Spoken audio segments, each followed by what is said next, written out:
কুমিল্লার দাউদকান্দি মডেল থানার officer in charge OC Mohammad Abdul বারীকে প্রত্যাহার করে পুলিশ লাইন্সে সংযুক্ত করা হয়েছে। মঙ্গলবার ৩০ জুন কুমিল্লার পুলিশ সুপার আসাদুজ্জামানের স্বাক্ষরিত এক আদেশে এ তথ্য জানানো হয়। স্থানীয় সূত্রে জানা যায়, দাউদকান্দি মডেল থানার ২ উপপরিদর্শকের এসআইয়ের বিরুদ্ধে ১৬০ কেজি গাঁজা জব্দ করে সেটি বিক্রির অভিযোগ ওঠে। পরে সোমবার সন্ধ্যায় বিষয়টি স্থানীয়ভাবে জানাজানি হলে এলাকায় ব্যাপক প্রতিক্রিয়ার সৃষ্টি হয়। এ ঘটনার পরিপ্রেক্ষিতে গতকাল সন্ধ্যায় দাউদকান্দি মডেল থানার ওসি মোহাম্মদ আব্দুল বারীকে কুমিল্লা পুলিশ লাইনে প্রত্যাহার করে সংযুক্ত করা হয়। দাউদকান্দি মডেল থানার একজন এসআই এবং একজন এএসআই নেতৃত্বে ১৬০ কেজি গাঁজা তারা বিক্রি করছে এরকম অভিযোগ এসেছে। কারণ আমরা এই যে যুব সমাজকে অ্যালার্ট করতে চাই, যারা মাদক ব্যবসায়ী তাদেরকে আমরা গ্রেফতার করতে চাই।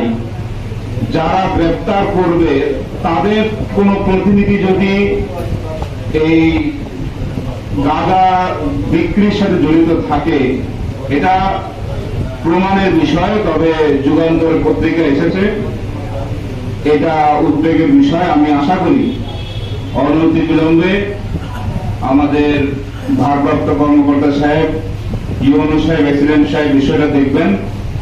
কারণ যাদের দায়িত্ব দমন করা, তারাই যদি কোনো না কোনো ভাবে কারো না কারো প্ররোচনায় অথবা কোনো সুবিধা আশায় এই ধরনের অপকর্মসূচি জড়িত হয়ে যায়, তাহলে কিন্তু কোনোভাবেই আমরা হাজারবার চেষ্টা করলেও মাদকের মতো এই ক্যান্সার আমরা দমন করতে পারবো না। এই বিষয়টা আমি নোট রাখার জন্য অনুরোধ জানাচ্ছি। আপনারা যুগান্তর পেয়েছেন কিনা জানি না, সার্চ করলে পাবেন। দ্বিতীয়ত, যে যারা এই মাদক ব্যবসা করে, আগেও বলেছিলাম যে আমাদেরকে চিহ্নিত করে দিতে হবে। এবং মাদক যারা ব্যবসা করে তাদের নাম অনেকে বলতে ভয় পান।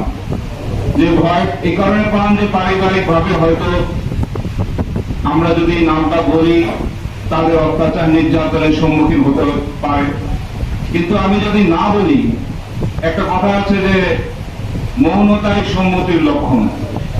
তাই এই অপরাধকে যদি আমি ওপেন অপরাধীদেরকে আমরা চিহ্নিত না করি, একইভাবে কিন্তু আমরা দোষী হচ্ছি। তাই দয়া করে এই বর্তমান প্রজন্মকে রক্ষার লক্ষ্যে আপনারা নাম বলুন। এবং আমি জানি যে আমাদের দলও করে এমন ব্যক্তিও আছে। আমি নামও দিয়েছিলাম, আমি কিন্তু বলেছিলাম যে আমার পক্ষ থেকে কিছু নাম যাবে, নামও দিয়েছিলাম। আমি নাম দেওয়ার পরে তাকে গ্রেফতার করা হয় না। এটা আসলে কি কারণে হচ্ছে আমার বোধগম্য নয়।